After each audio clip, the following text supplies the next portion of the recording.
Assalamualaikum warahmatullahi wabarakatuh. Kami dari kelompok 9 akan mempresentasikan materi dari sistem biaya taksiran. Pertama-tama kami akan memperkenalkan anggota dari kelompok kami, yaitu yang pertama saya sendiri Andini Nurfadila, dan juga rekan saya Dina Dwi Rahmawati, dan juga Firta Dwi Tri Agustina. Sebelum kita masuk ke dalam materi inti, kali ini saya akan menjelaskan tentang poin-poin pembahasan kita dalam presentasi ini, yaitu yang pertama konsep dasar biaya taksiran, yang kedua penentuan biaya taksiran, dan juga yang ketiga perlakuan akuntansi terhadap biaya taksiran. Yang pertama, saya akan menjelaskan tentang poin 1, yaitu konsep dasar sistem biaya taksiran. Definisi sistem biaya taksiran. Biaya taksiran merupakan salah satu bentuk biaya yang ditentukan di muka sebelum produksi dilakukan atau penyerahan jasa dilaksanakan. Sistem biaya taksiran adalah sistem akuntansi biaya produksi yang menggunakan suatu bentuk biaya-biaya yang ditentukan di muka dalam menghitung harga pokok produk yang diproduksi. Sistem harga pokok taksiran adalah salah satu sistem harga pokok yang ditentukan di muka untuk mengolah produk atau jasa tertentu dengan jalan menentukan besarnya biaya bahan baku atau raw material cost, biaya tenaga kerja langsung, direct labor cost, dan biaya overhead pabrik, factory overhead, yang diperlakukan untuk mengolah produk atau jasa tersebut di waktu yang akan datang. Dalam sistem biaya taksiran, dasar yang dipakai dalam penentuan norma fisik yang terbatas pada pengalaman produksi masa lalu. Jika terjadi penyimpanan dari norma fisik tersebut, masih perlu dilakukan penyelidikan lebih lanjut untuk menentukan sebab-sebabnya. Apakah karena terjadi pemborosan, penghematan, atau karena kesalahan dalam penaksiran norma fisiknya yang akan dilakukan sebelumnya. Harga pokok taksiran yang sudah ditentukan akan dipakai sebagai dasar untuk 1. Mencatat harga pokok produk atau jasa ke dalam rekening buku besar. 2. Membandingkan biaya taksiran dengan biaya yang sesungguhnya terjadi, serta menentukan besarnya selisih yang timbul. Kemudian kelebihan dan kekurangan sistem biaya taksiran. Kelebihan sistem biaya taksiran antara lain 1. Dapat mengurangi atau menekan biaya administrasi atau administrative expense. Yang kedua, dapat menyediakan informasi untuk pengambilan keputusan atau disebut dengan decision making. Yang ketiga, mengantar ke pemakaian sistem harga pokok standar atau standard costing. Kemudian kekurangan sistem biaya taksiran antara lain 1. Harga pokok taksiran yang ditentukan kurang teliti baru dapat dikoreksi pada akhir periode setelah selisih biaya dihitung dan dialokasikan. Yang kedua, timbulnya selisih biaya yang besar dapat mengakibatkan pengambilan keputusan yang keliru karena pengambilan keputusan dilakukan sebelum produk atau jasa tersebut diolah. Tujuan penggunaan sistem biaya taksiran antara lain 1. Untuk jembatan menuju sistem biaya standar. 2. Untuk menghindari biaya yang relatif besar dalam pemakaian sistem biaya standar. 3. Untuk pengendalian biaya dan analisis kegiatan. 4. Untuk mengurangi biaya akuntansi. Dan untuk poin yang kedua, yaitu penentuan biaya taksiran, akan dijelaskan oleh rekan saya, yaitu Firta Dwi Tri Agustina. Penentuan biaya taksiran. Penentuan biaya taksiran ada 3 poin. Poin pertama, biaya taksiran biasanya dipecah menjadi 3 unsur, yaitu biaya bahan baku, biaya tenaga kerja, dan biaya overhead pabrik. Poin kedua, biaya taksiran dapat ditentukan atas dasar data masa lalu dari perhitungan, dari rumus kimia, atau matematis, atau secara sederhana dengan taksiran. Poin ketiga, biaya taksiran ditentukan pada awal masa produksi atau pada awal tahun anggaran. Unsur biaya taksiran. Yang pertama, taksiran biaya bahan baku. Artinya, jika metode mutasi persediaan dipakai, pembelian bahan baku dicatat dengan jurnal sebagai berikut. Persediaan bahan baku berada di sebelah debit, utang dagang berada di sebelah kredit. Atas dasar bukti permintaan barang Dicatat pemakaian bahan baku dalam kartu persediaan. Jurnal pemakaian bahan baku adalah sebagai berikut. Barang dalam proses dikurangi biaya bahan baku di sebelah debit. Persediaan bahan baku berada di sebelah kredit. Dan yang kedua, taksiran biaya tenaga kerja langsung. Biaya tenaga kerja yang meliputi upah, biaya kesejahteraan karyawan, dan biaya lain-lain untuk karyawan yang sesungguhnya terjadi dalam suatu periode di jurnal sebagai berikut. Barang dalam proses dikurangi biaya tenaga kerja berada di sebelah debit. Biaya administrasi dan umum berada di sebelah debit. Biaya pemasaran juga berada di sebelah debit. Gaji dan upah berada di sebelah kredit. Yang ketiga, taksiran biaya overhead pabrik. Dalam sistem biaya taksiran biaya overhead pabrik dapat dicatat dengan menggunakan beberapa metode yang salah satunya adalah sebagai berikut. Contoh, rekening barang dalam proses di debit dengan biaya overhead pabrik yang sesungguhnya hanya terjadi dalam periode tertentu. Jurnal pencatatan biaya overhead pabrik yang sesungguhnya terjadi adalah sebagai berikut. Biaya overhead pabrik sesungguhnya berada di sebelah debit. Persediaan suku cadang berada di sebelah kredit. Akumulasi depresiasi aktiva berada di sebelah kredit. Kas berada di sebelah debit. Pada akhir periode, biaya overhead pabrik sesungguhnya yang terjadi selama periode tertentu dibebankan kepada produk dengan jurnal sebagai berikut.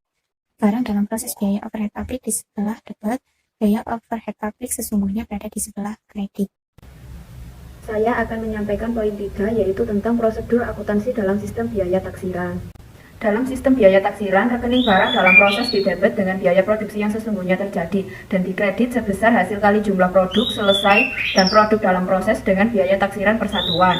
Karena harga pokok produk jadi yang masuk gudang dihargai dengan biaya taksiran, maka pada saat dijual, harga pokok penjualannya adalah sebesar hasil kali jumlah produk yang dijual dengan biaya taksiran persatuan.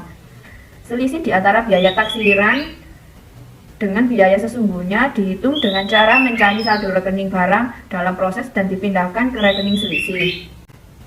Yang pertama, ada prosedur pencatatan biaya bahan baku. Pencatatan biaya bahan baku dapat menggunakan dua metode, yaitu metode mutasi persediaan atau perpetual dan metode persediaan fisik. Dalam pembelian bahan baku menggunakan metode perpetual, persediaan bahan baku masuk pada debit dan utang dagang masuk pada kredit. Jika menggunakan persediaan fisik, pembelian masuk pada debit, utang dagang masuk pada kredit. Untuk pembelian bahan baku menggunakan metode perpetual, BDP dikurangi biaya bahan baku masuk pada debit, persediaan bahan baku masuk pada kredit.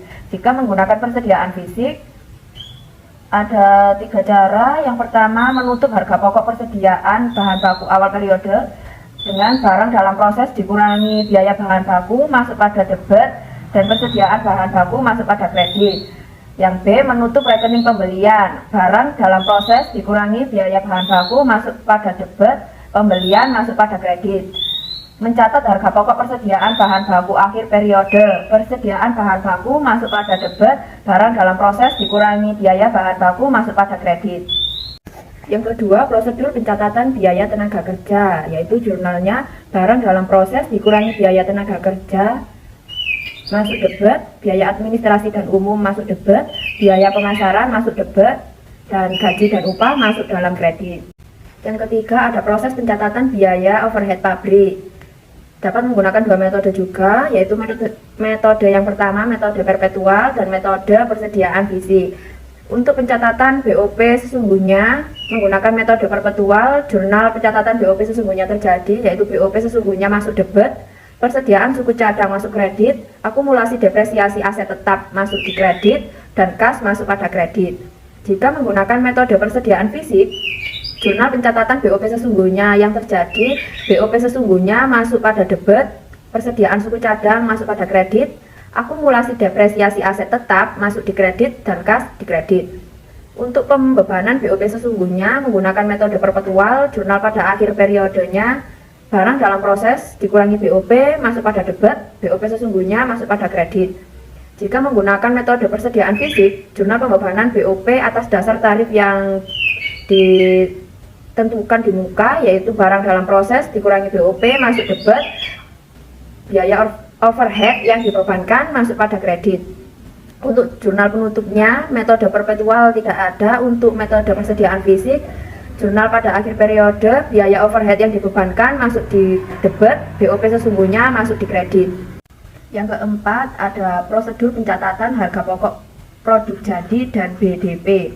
Harga pokok produk jadi sama dengan kuantitas produk jadi yang dihasilkan selama satu periode dikalikan dengan biaya taksiran persatuan produk. Jurnalnya yaitu persediaan produk jadi pada debit, persediaan produk dalam proses ada di debit, dan BOP dikurangi biaya bahan baku di kredit, BOP dikurangi biaya tenaga kerja di kredit, dan BOP dikurangi BOP sesungguhnya di kredit. Yang kelima, ada prosedur pencatatan harga pokok produk yang dijual.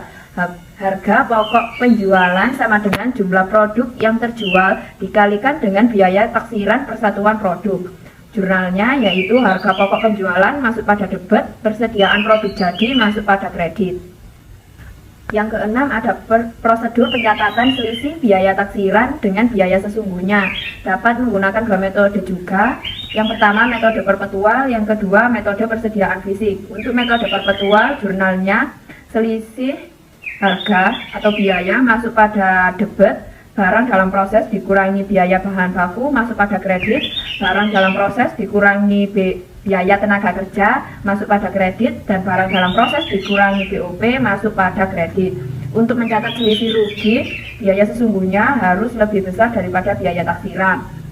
Jika menggunakan metode persediaan fisik, ada dua jurnalnya. Yang pertama, selisih harga atau biaya masuk pada debit, barang dalam proses dikurangi biaya bahan baku masuk di kredit, barang dalam proses dikurangi biaya tenaga kerja masuk pada kredit, barang dalam proses dikurangi BOP masuk pada kredit. Untuk mencatat selisih rugi, jumlah pendebitan rekening BOP lebih tinggi dari jumlah pengkreditan. Yang kedua, selisih masuk pada debit, BOP sesungguhnya masuk pada kredit. Itu untuk mencatat selisih rugi, yaitu BOP sesungguhnya lebih tinggi dari yang dibebankan berdasarkan tarif. Contoh soal sistem biaya taksiran. PT Ichiban adalah sebuah perusahaan yang bergerak dalam produksi tas yang diolah melalui satu departemen produksi. Dalam menentukan anggaran biaya produksinya atau budget of production cost, PT Ichiban menggunakan sistem biaya taksiran. Biaya bahan baku sebesar Rp4.000, biaya tenaga kerja langsung sebesar Rp3.200, biaya overhead pabrik sebesar Rp1.800, jumlah biaya taksiran semuanya adalah Rp9.000. Data produksi selama bulan Oktober 1999 adalah sebagai berikut. Produk jadi ditransfer ke gudang sebesar 100 unit. Produk dalam proses akhir sebesar 200 unit. Data lain yang berkaitan dengan produksi selama bulan Oktober 1999 adalah persediaan awal bahan baku sebesar Rp300.000. Pembelian bahan baku selama bulan Oktober yang dilakukan secara kredit adalah Rp4 juta. Persediaan akhir bahan baku sebesar Rp200.000. Produk yang terjual selama bulan Oktober adalah sebanyak 90% dari produk jadi. Harga jual per unit adalah Rp11.000. Biaya tenaga kerja langsung sesungguhnya adalah Rp3.250.000. Biaya overhead pabrik sesungguhnya adalah Rp1.810.000. Yang diminta di sini adalah buatlah jurnal yang diperlukan untuk mencatat semua transaksi yang terjadi pada bulan Oktober 1999 beserta perhitungannya. Nah, di sini sudah ada jawabannya yang akan saya jelaskan. Mencatat pembelian bahan baku. Pembelian Rp4 juta berada di sebelah debit. Utang dagang Rp4 juta berada di sebelah kredit. Mencatat biaya bahan baku yang sesungguhnya dipakai yaitu BDP dikurangi BBB yaitu Rp4.100.000. Persediaan bahan baku sebesar Rp200.000. Persediaan bahan baku Rp300.000 berada di sebelah kredit. Pembelian Rp4 juta berada di sebelah kredit. Perhitungan HP persediaan bahan baku awal bulan sebesar Rp300.000. Pembelian sebesar Rp4 juta, kemudian ditambah sehingga menghasilkan Rp4.300.000. HP persediaan bahan baku akhir bulan 200.000. Kemudian 4.300.000 rupiah dikurangi 200.000 rupiah. Biaya bahan baku selama bulan Oktober tahun 2000 adalah 4.100.000 rupiah. Mencatat biaya tenaga kerja langsung yang sesungguhnya. BDP dikurangi BTKL sebesar 3.250.000 rupiah. Gaji dan upah sebesar 3.250.000 rupiah. Kemudian mencatat BOP yang sesungguhnya terjadi. BDP dikurangi BOP sebesar 1.810.000 rupiah. BOP 1.810.000 rupiah. Mencatat harga produk jadi, kemudian persediaan produk jadi sebesar 9 juta rupiah. BDP dikurangi BBB sebesar 4 juta rupiah. BDP dikurangi BTKL sebesar 3.200.000 rupiah. BDP dikurangi BOP sebesar 1.800.000 rupiah. Perhitungan kuantitas produk yang dihasilkan dikali biaya taksiran per satuan. BBB sama dengan 1000 dikali 4000 sama dengan 4 juta rupiah. BTKL sama dengan 1000 dikali 3200 sama dengan 3.200.000 rupiah. BOP sama dengan 1000 kali 1800 sama dengan 1.800.000 rupiah. Kemudian dijumlahkan sehingga HP taksiran produk jadi sebesar 9 juta rupiah. Mencatat HP persediaan produk dalam proses akhir bulan. Persediaan produk dalam proses yaitu 1.300.000 rupiah, yang dimana BDP dikurangi BBB sebesar 800.000 rupiah, BDP dikurangi BTKL sama dengan 320.000 rupiah, BDP dikurangi BOP sama dengan 180.000 rupiah. Perhitungannya yaitu unit ekuivalen BDP akhir dikali biaya taksiran per satuan. BBB sama dengan 200 dikali 100% dikali 4.000 sama dengan 800.000. BTKL sama dengan 200 kali 50% dikali 3.200 menghasilkan 320.000. BOP sama dengan 200 dikali 50% dikali 1.800 sama dengan 180.000. Kemudian dijumlahkan sehingga menghasilkan HP persediaan produk dalam proses akhir 1.300.000 rupiah. Kemudian mencatat penjualan bulan Oktober tahun 2000. Piutang dagang sebesar 9.900.000 rupiah. Hasil penjualan 9.900.000 rupiah. Perhitungannya yaitu 90% dikali 1000 unit dikali 11.000 sama dengan 9.900.000 rupiah. Kemudian mencatat HP produk yang terjual. HPP sama dengan 8.100.000 rupiah. Persediaan produk jadi 8.100.000 rupiah. Perhitungannya yaitu 90% dikali 1000 unit dikali 9.000 sama dengan 8.100.000 rupiah. Mencatat selisih antara biaya taksiran dengan biaya sesungguhnya. BDP dikurangi BBB sama dengan 700.000 rupiah. BDP dikurangi BTKL sama dengan 270.000 rupiah. BDP dikurangi BOP sama dengan 170.000 rupiah. Selisihnya yaitu 1.140.000 rupiah. Perhitungannya yaitu selisih BBB sama dengan 4.100.000 rupiah dikurangi 4 juta dikurangi 800.000 rupiah sama dengan 700.000 rupiah. Selisih BTKL yaitu 3.250.000 rupiah dikurangi 3.200.000 rupiah dikurangi 320.000 sehingga menghasilkan 270.000 rupiah. Selisih BOP sama dengan 1.810.000 rupiah dikurangi 1.800.000 dikurangi 180.000 sama dengan 170.000 rupiah. Sekian penjelasan materi dari kelompok kami. Kurang lebihnya kami mohon maaf yang sebesar-besarnya. Terima kasih. Wassalamualaikum warahmatullahi wabarakatuh.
Sekian penjelasan materi dari kelompok kami. Kurang lebihnya kami mohon maaf yang sebesar-besarnya. Terima kasih. Wassalamualaikum warahmatullahi wabarakatuh.